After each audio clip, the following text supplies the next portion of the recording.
Hello guys, आपका welcome है crystal all channel में।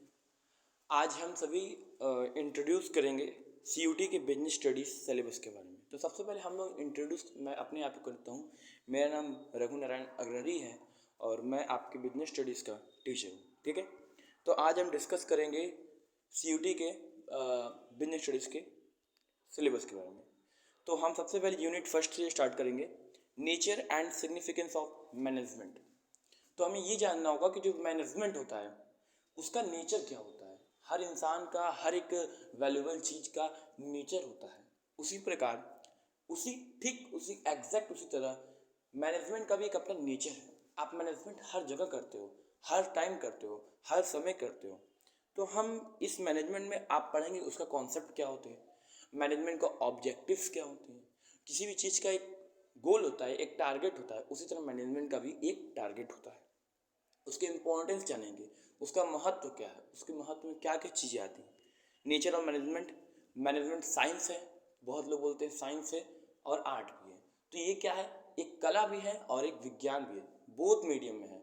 क्योंकि देखिए कला इसलिए क्योंकि मैनेजमेंट आप एक सही तरीके से साथ सज्जित तरीके जिस तरह आप कहीं मैनेजमेंट करते हो, आप शादी में इवेंट मैनेजमेंट करते हो, घर में कोई इवेंट होता है तो उसके लिए आप कुछ अच्छे तरीके से सजा के डेकोरेशन करके बाकायदे पूरा फुल्ली एग्जैक्टली आप वो करते हो। तो वो क्या है, आर्ट है। और साइंस इसलिए क्योंकि आप time by time serial bye serial करते हो। ऐसा तो नहीं है कि बर्थडे पे पहले आप केक काट लेते हो फिर खाना खिलाते हो, या पहले खाना खिलाते हो फिर केक काटते हो।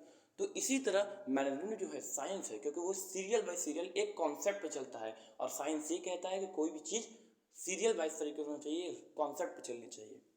फिर हम बात करेंगे लेवल ऑफ मैनेजमेंट की। तो अगर मैं लेवल ऑफ मैनेजमेंट की बात करूं तो हमारे जो मैनेजमेंट के लेवल्स हैं वो बहुत सारे हैं, top level, middle level, lower level. आप कोई भी काम करते हो उसका हर एक लेवल होता है। आप कहीं भी जाते हो, बैंक में जाते हो तो मैनेजर होता है, फिर उसके प्रोविजनरी ऑफिसर होते हैं, फिर कैशियर्स होता है, फिर उसके स्टाफ्स आते हैं। तो ये क्या एक लेवल बटा हुआ है। तो उसी तरह मैनेजमेंट का भी एक लेवल है, lower level, middle level, top level. इसके बारे में हम एक कह सकते हैं अच्छे से डिस्कस करेंगे डीपली। फिर आता है मैनेजमेंट फंक्शंस, क्या क्या उसके फंक्शन हैं। आप कोई भी आप मैनेजमेंट करना होता है इवेंट का, तो सबसे पहले आप प्लानिंग करते हो, फिर ऑर्गेनाइजिंग करते हो, फिर स्टाफिंग करते हो, फिर डायरेक्टिंग करते हो, और उसके बाद लास्ट में कंट्रोलिंग करते हो। क्योंकि आप कंट्रोल नहीं करोगे तो आपका मैनेजमेंट का जो रिजल्ट होगा वो क्या होगा, सही नहीं होगा, जो कि हमारे लिए एक तरह से लॉस के लिए कह सकते हैं। अब हम बात करें unit second, principles of management. ठीक है, तो प्रिंसिपल ऑफ मैनेजमेंट देखिए, अगर हम किसी की बात करते हैं सिद्धांत, हर इंसान का सिद्धांत था, उसकी वैल्यूज होते हैं। उसी तरह मैनेजमेंट के भी, हाँ, तो मैनेजमेंट के भी क्या है, प्रिंसिपल्स है। हर इंसान का एक रूल होता है, एक रूल्स रेगुलेशन, वो अपने रूल्स के अकॉर्डिंग चलता है। उसी तरह मैनेजमेंट का भी एक प्रिंसिपल्स है, उसके अकॉर्डिंग ही मैनेजमेंट काम करता है। अगर आप प्रिंसिपल से हट के वर्क करते हो तो आपका रिजल्ट क्या होता है, निगेटिव में आता है। ठीक है, अब हम बात करेंगे इसमें प्रिंसिपल, यूनिट सेकंड में हम लोग प्रिंसिपल पढ़ेंगे, क्या क्या प्रिंसिपल, उसके मीनिंग, नेचर एंड सिग्निफिकेंस क्या होते हैं। ठीक है, फिर हम आते हैं फ्यूल्स, प्रिंसिपल्स ऑफ मैनेजमेंट। देखिए हमें इसमें ये पढ़ना है कि जो फ्यूल्स ने जो प्रिंसिपल्स दिया था वो बहुत ही मस्ट इंपॉर्टेंट है। यहाँ से सीयूटी में कम से कम 2 से 3 क्वेश्चन पूछे जाते हैं, और इस चैप्टर को मैं एमसीक्यू भी आपको दूंगा। मैं जो जो पढ़ाऊंगा उसका एमसीक्यू भी हर सप्ताह में एक मिलता रहेगा। ठीक है, अब फिर बात करते हैं टेलर्स साइंटिफिक मैनेजमेंट। ठीक है, तो टेलर ने भी एक मैनेजमेंट है, इन दोनों का मैनेजमेंट बहुत फेमस है, आपने 12th में पढ़ा भी होगा, और इसमें पेपर में पूछा भी था, वो भी 20 नंबर के। और 20 नंबर आपके लिए बहुत मायने रखता है, इसलिए सीयूटी में भी ये नंबर पूछता है, और ये बहुत मस्ट आपको पता होना चाहिए अच्छे से। ठीक है, फिर आते हैं यूनिट थर्ड पे, इसमें हम बात करेंगे बिजनेस इन्वायरमेंट।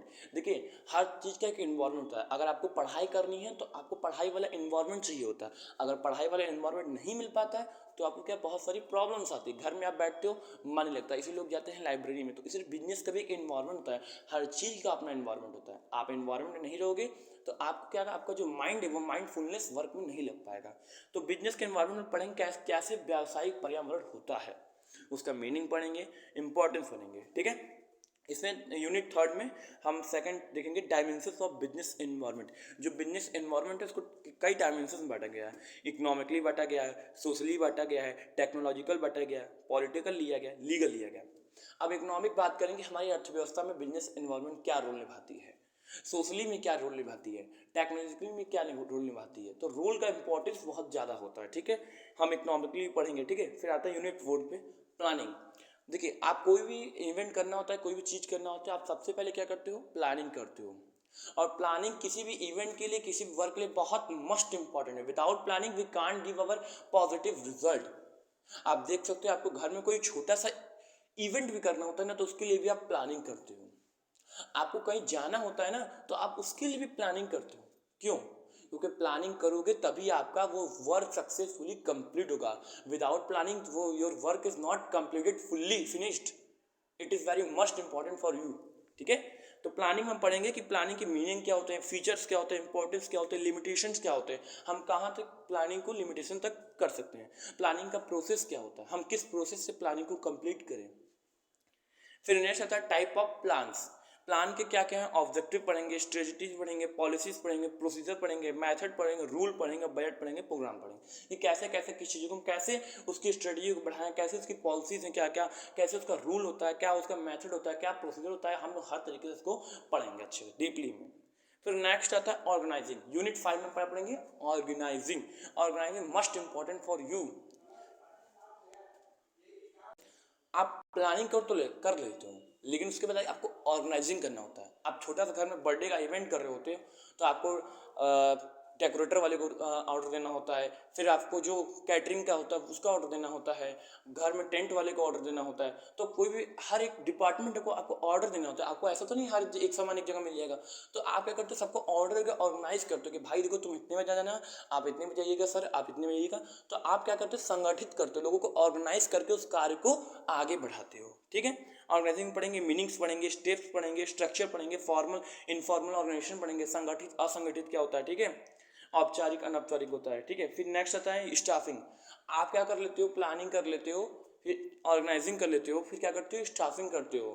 ठीक है, स्टाफिंग मतलब अब आपने क्या किया? बर्थडे करना है, इवेंट करना है, तो आप क्या करोगे? स्टाफ चाहिए होंगे खाना बांटने के लिए, वर्क करने के लिए, तो आपको स्टाफ ढूंढना पड़ेगा। तो आपको स्टाफिंग करने, उसके लिए आपको उस एलिजिबिलिटी का परफॉर्मर निकालना पड़ेगा कि भाई देखो, तुम्हारे पास इतनी एलिजिबिलिटी होनी चाहिए। तो ये भी बहुत बड़ा स्टेप है, क्योंकि आप स्टाफिंग से नहीं करोगे तो आपको वर्क और रिजल्ट क्या होगा? गलत होगा, निगेटिव होगा। ठीक है, फिर नेक्स्ट हम लोग बात करेंगे यूनिट 7 की। ठीक है, तो उसके बाद हम लोग पढ़ेंगे क्या? डायरेक्टिंग। देखो भाई, आपने प्लानिंग कर लिया, ऑर्गेनाइजिंग कर लिया, ठीक है, स्टाफिंग कर लिया।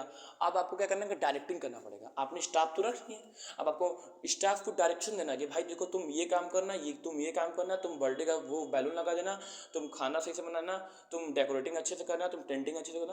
तो आप क्या करोगे? डायरेक्टिंग करोगे। उन लोगों को डायरेक्टिंग सही पॉजिटिव वे में नहीं मिलेगा, तो रिजल्ट हमारा क्या होगा? डिफेक्टेड होगा। ठीक है, फिर नेक्स्ट स्टेप आता है कंट्रोलिंग। प्लानिंग कर लिए, ऑर्गेनाइजिंग कर लिए, स्टाफिंग कर लिए, डायरेक्टिंग कर लिए, अब आपको कंट्रोल करना होगा। It is very must important step. अगर स्टाफ आपके कंट्रोल में नहीं है, तो आपका रिजल्ट आपके कंट्रोल में नहीं है, आपका रिजल्ट जो है आपके हाथ से निकल जाएगा। ठीक है, तो कंट्रोलिंग क्या होता है? बहुत मस्ट इंपॉर्टेंट स्टेप होता है। तो इसमें क्या होता है? कंट्रोलिंग में मीनिंग्स आते हैं, इंपॉर्टेंस आते हैं। आपको कंट्रोलिंग का मीनिंग पढ़ना है, स्टेप्स पढ़ना है। आप घर में इवेंट करते हो ना, तो करते हो ना कंट्रोल की, भाई देखो, तुम अगर गलती किए तो मैं आपका पैसा काट लूंगा। तो ये भी क्या है? कंट्रोलिंग है। ठीक है ना? चल आगे देखो, कंट्रोलिंग में आगे जो आएगा, relationship between planning and control. क्या रिलेशन है प्लानिंग बिटवीन कंट्रोल? ठीक है, आपको जो उसका संबंध उस दोनों में क्या है, स्टेप्स क्या है, टेक्निक्स क्या है। ठीक है, फिर लास्ट आता है बिजनेस फाइनेंस। इसमें आप पढ़ोगे बिजनेस फाइनेंस क्या होता है, उसके meanings, role, objective, financial management में क्या क्या होता है। और उसके बाद आता है फाइनेंशियल मार्केट, वित्तीय बाजार। It is very must important. यहाँ से आपको जो चैप्टर्स हैं, यहाँ से कम 8 से 10 क्वेश्चन फंसते हैं, 4-5 चैप्टर सीयूटी में। तो आपको पढ़ना है कि फाइनेंशियल मार्केट क्या होता है, मनी मार्केट क्या होता है, उसके नेचर क्या होता है, कैपिटल मार्केट क्या होता है। तो ये सब आपको पढ़ना है। आपको सेबी पढ़ना है। सेबी क्या करता है? Security exchange of board of India, shares का जो एक बाप है, कह सकते हैं, फादर ऑफ। ठीक है, फिर मार्केटिंग पढ़ना है। मार्केटिंग में कैसे क्या होता है? देखिए, मार्केटिंग आज के ज़माने में बहुत ट्रेडिशन में, अगर आप मार्केटिंग अच्छे से पढ़ लेते हो ना, तो आप एक अच्छे मार्केटर बन जाओगे, सेलर बन जाओगे। तो मार्केटिंग बहुत ज़्यादा डिमांड है। लोग क्या करते हैं? सेल नहीं कर पाते हैं। आज के ज़माने में लोग नौकरी की तरफ ज़्यादा भाग रहे हैं, उनका फोकस जो है नौकरी की तरफ है, job. Only we get job we for must important our self for earning money. अगर हम मार्केटिंग अच्छे से पढ़ूँ ना, जो नॉलेज बुक्स में दिए, तो हम लोग बहुत आगे डेवलप कर जाएंगे। ठीक है, तो यहाँ पे बहुत सारे क्वेश्चन फंसते हैं। ठीक है, अब हम बात करते हैं कंज्यूमर प्रोटेक्शन। देखिए जो कंज्यूमर होता है वो क्या करता है, किसी भी प्रोडक्ट को कंज्यूम करता है, उसको उपभोग करता है। आप बिस्किट भी खरीदते हो तो उसको क्या करते हो, कंज्यूम करते हो। हमारे कंज्यूमर, जो भी व्यक्ति किसी भी प्रोडक्ट को परचेस करके कंज्यूम करता है वो क्या होता है, कंज्यूमर होता है। और कंज्यूमर को कुछ पावर्स होते हैं, कुछ राइट्स होते हैं जो कि हम लोग को पता नहीं होता। हम इस चैप्टर में उसके बारे में पढ़ेंगे। ये बहुत ही नॉलेजेबल है, जीके का भी क्वेश्चन यहाँ से फंसता है, करंट अफेयर का भी क्वेश्चन फंसता है, पूछे भी जाते हैं लोगों को, लेकिन पता नहीं होता है। क्यों? क्योंकि उनको सही से नॉलेज नहीं होती इसके बारे में। तो कंज्यूमर प्रोटेक्शन का बहुत ही ज़्यादा इसमें इंपॉर्टेंट रोल है। आप कहीं भी जाते हो 10 का सामान 20 में लेके आते हो, ये आपका राइट है कि आप उसको 10 का है तो 10 का ही खरीदो, ये आपके पावर में। हम और भी चीज़ें पढ़ेंगे, जैसे कंज्यूमर प्रोटेक्शन के एक्ट होते हैं, क्या क्या राइट्स होते हैं, क्या क्या उसके पावर्स होते हैं, क्या रिस्पॉन्सिबिलिटीज, वो सब भी चीज़ें हम पढ़ेंगे। फिर लास्ट आता है एंटरप्रेन्योरशिप डेवलपमेंट। ये आज के ज़माने में बहुत तेज़ी से चल रहा है एंटरप्रेन्योरशिप, और इसमें क्या होता है हम पढ़ेंगे कि एंटरप्रेन्योरशिप क्या होता है, इसके कॉन्सेप्ट्स क्या होता है, ये सब चीज़ें हम पढ़ेंगे। थैंक यू फ्रेंड्स, हम आज के लिए इतना ही डिस्कस करेंगे, और अगली बार मैं जब आपसे मुलाकात करूंगा या जब आपसे मीट करूंगा या आपसे जब वीडियो भेजूंगा तो आपका जो फर्स्ट यूनिट है मैं वहाँ से कॉन्सेप्ट भेजूंगा और मैनेजमेंट के क्या स्टार्टिंग लेवल से उसके बारे में हम पढ़ेंगे। Thank you very much for listening me, and crystal all को तो मेरे से थैंक यू है, ठीक है, सो मच वेलकम।